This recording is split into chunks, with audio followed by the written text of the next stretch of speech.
En fait, cet appel s'apparente davantage à un rappel de bonnes pratiques, dans le sens où il était recommandé de tout temps, bien avant l'ère Covid, et ce sera encore après le contexte de la Covid-19, il est recommandé que tout un chacun ait un taux normal de vitamine D. Et en fait, dans cet appel, nous rappelons cette bonne pratique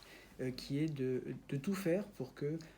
aucun d'entre nous ne souffre d'hypovitaminose D, de carence en vitamine D. En réalité, on sait que pendant la période hivernale,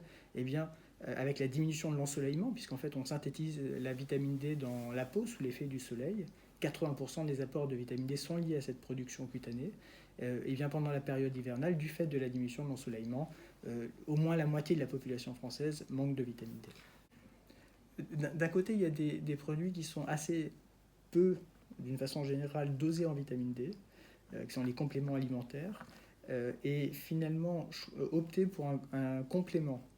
de qualité pharmaceutique, et non pas acheté sur Internet, par exemple, mais de qualité pharmaceutique, avec les conseils de son pharmacien, éventuellement du médecin traitant, eh bien pourquoi pas, s'ils sont pris sur une base quotidienne, et permettant d'apporter suffisamment, mais pas trop, de vitamine D au long cours. Et puis, d'un autre côté, il y a des médicaments qui sont sur prescription médicale, qui sont plus nettement dosés et qui sont uniquement délivrés par la pharmacie sur prescription médicale, donc de façon encadrée, personnalisée par le médecin traitant en fonction de l'état de santé de la personne et en fonction de ses maladies et de ses autres médicaments, donc dans un cadre qui est parfaitement maîtrisé.